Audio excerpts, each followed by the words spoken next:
Halina't muli po nating pakinggan at panoorin ang mga video ng Mensahero ng Silangan. Dahil sa mga video pong ito, dito po natin masumpungan ang mga kasagutan sa atin pong mga matagal ng katanungan. Tara po, panoorin po natin.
Masayang balita mga Oferians, bago tayo magpatuloy, paalala sa mga baguhan, unahin niyong panoorin ang Shangdi Part 1 para maunawaan itong karugtong.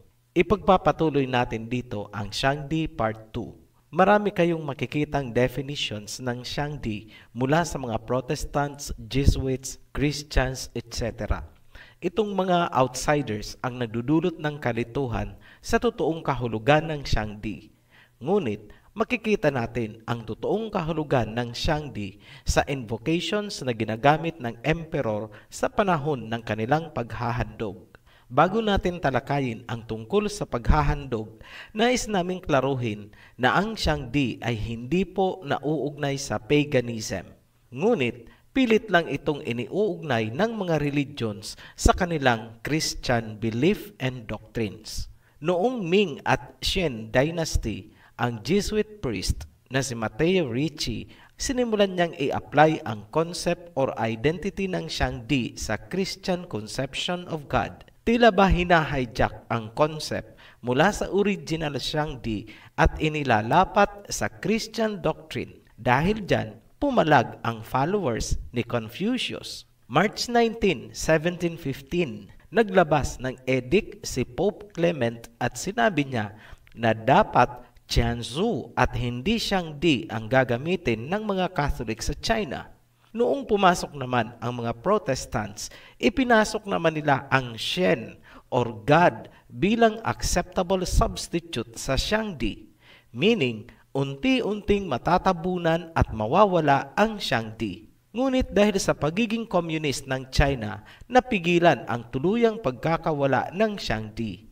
Kaya pasalamat din tayo sa form of government nila na alagaan ang Shangdi na huwag makurap nitong mga Babylonian religions. Sa kasalukuyan, ang salitang Shangdi at Chan ay tumutukoy sa universal deity or supreme being na walang kaugnayan sa Christianity. Sa ganyang paraan, hindi nakurap nitong Babylonian at Greek religions ang Shangdi ng China. Ngayon, literally, ang ibig sabihin ng Shangdi ay the heavenly ruler.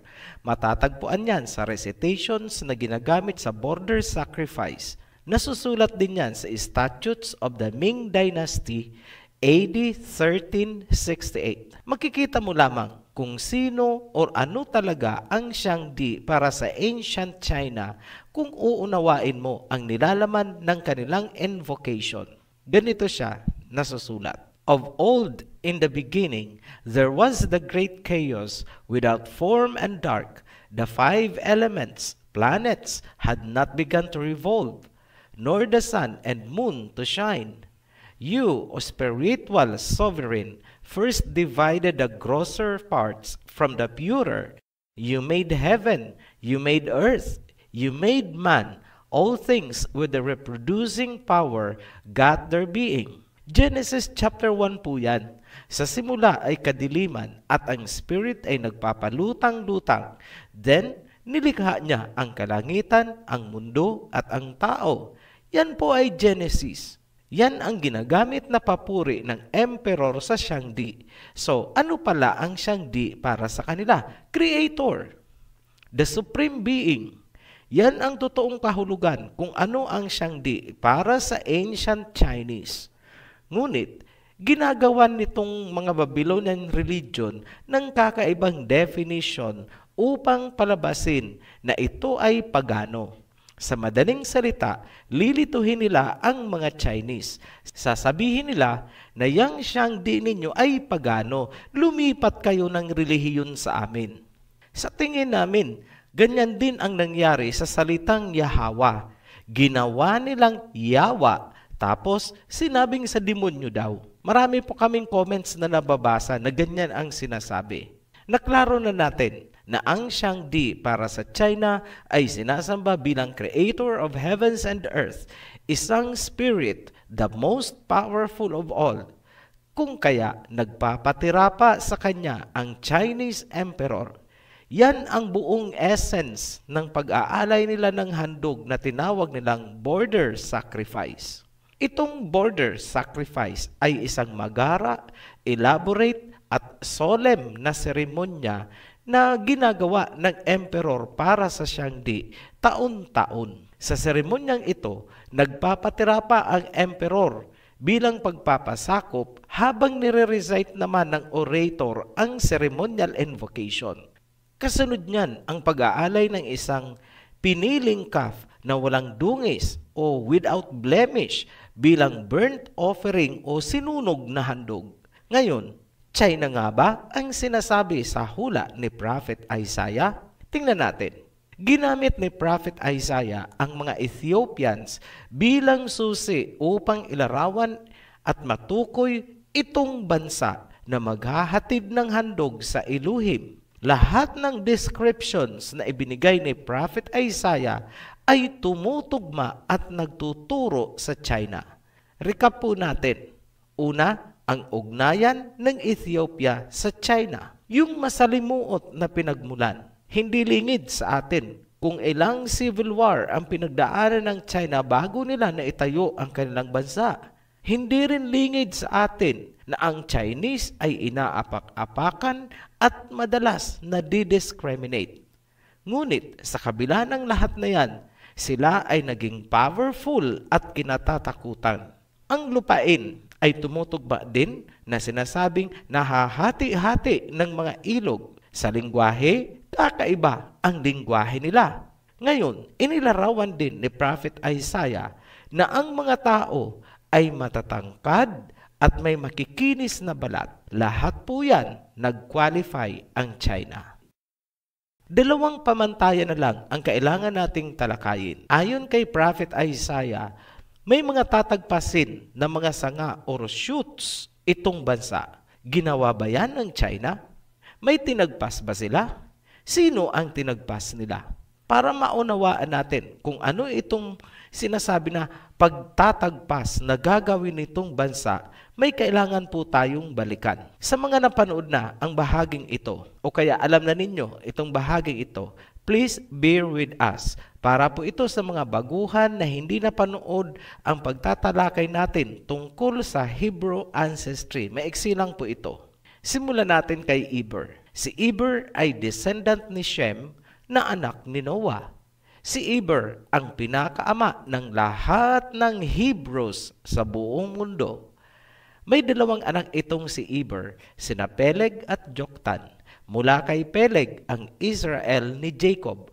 Mula naman kay Joktan, tayong mga Orientals kasama tayong mga Pilipino o Ophirians. Noong humiwalay na si Joktan kina Peleg, baon niya pa rin ang pagiging Hebrew niya, mga customs and practices, at syempre pa ang paniniwala sa iisang creator o Elohim. Ngunit dahil napahiwalay na nga, hindi gaanong lumitaw sa Biblia ang naging kasaysayan ng lahi ni Joktan. Ngayon, tulad ng dapat asahan, ang tanging alam ng lahi ni Joktan ay sumamba sa isang Elohim, ang pinakamakapangyarihang may likha ng buong sanlibutan. Kasama doon ang pagbibigay ng handog na sinunog. Hindi niya alam ang mga detalyadong practices ayon sa covenant dahil mahabang panahon siyang napahiwalay sa lahi ni Peleg bago pa man isilang si Moses. Yan ang paliwanag kung bakit walang alam itong lahi ni Joktan sa pamamaraan ng pagsamba na ginagawa ng mga Israelites. Yan po tayo. Ngayon, may katangi-tanging paniniwala at kaugalian na napanatili. Yan ang pagsamba natin sa iisang Supreme Creator ng buong universe.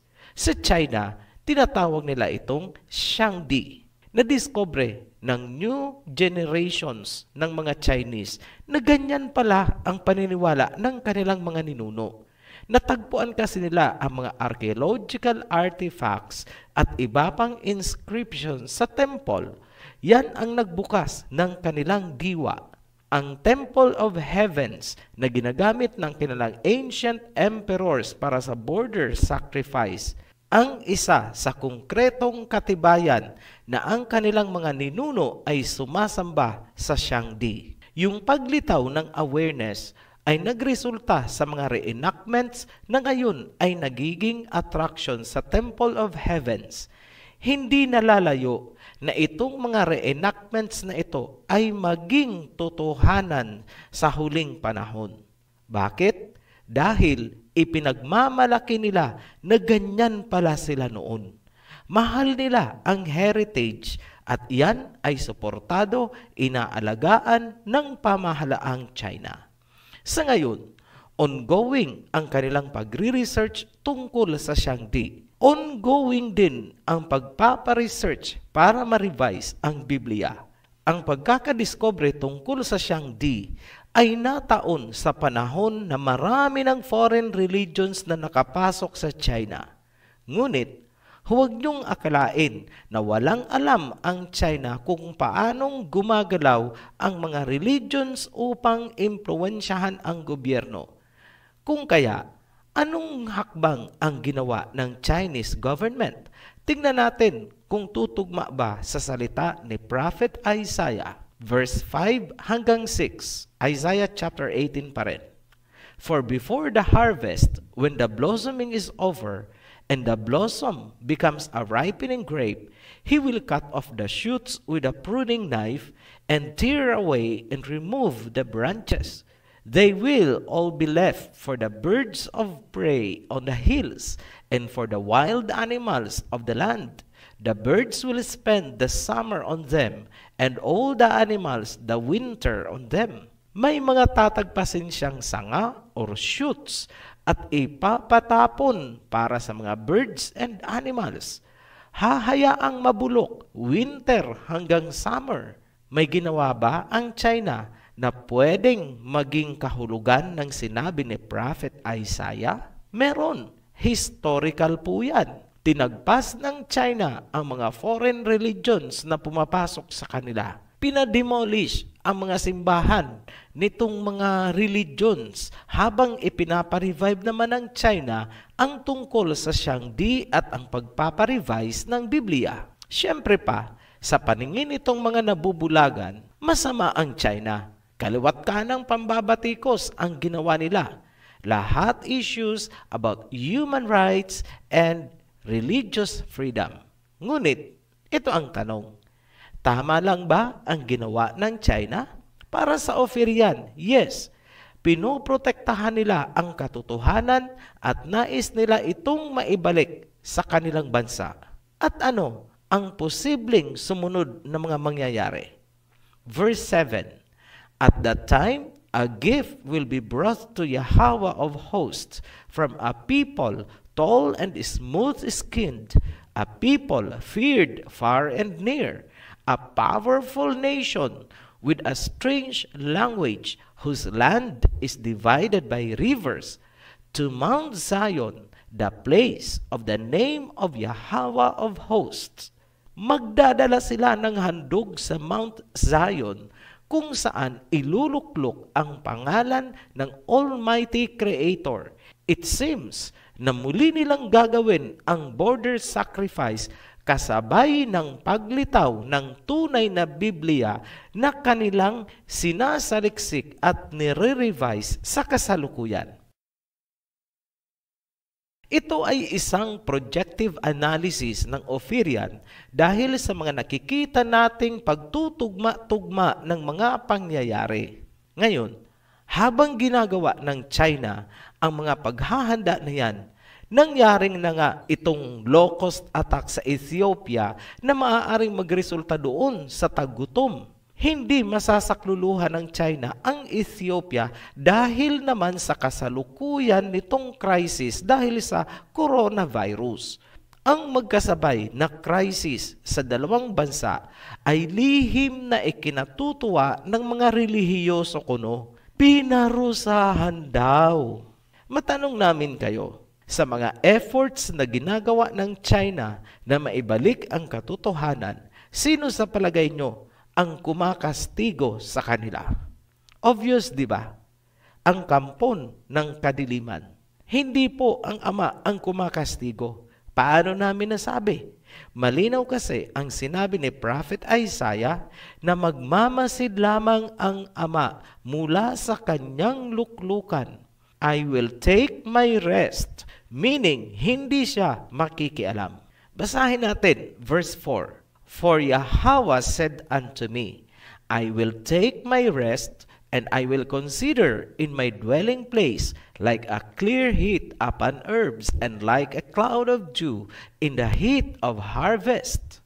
Ngayon, magbibigay kami ng kunting detalye tungkol dito sa border sacrifice para sa Shangdi. Sinabi natin sa bungad kanina, ito ang pinakamagara, elaborate at solemn na seremonya kung saan ang emperor ng China ay magpapatira pa bilang pagpapasakop sa Shangdi habang nire-recite ang Genesis chapter 1. Sinasabayan ito ng pagtugtog ng mga piling-piling musicians. Ang climax ng ceremony ay ang pagsunog nitong handog, isang calf na walang dungis, without blemish.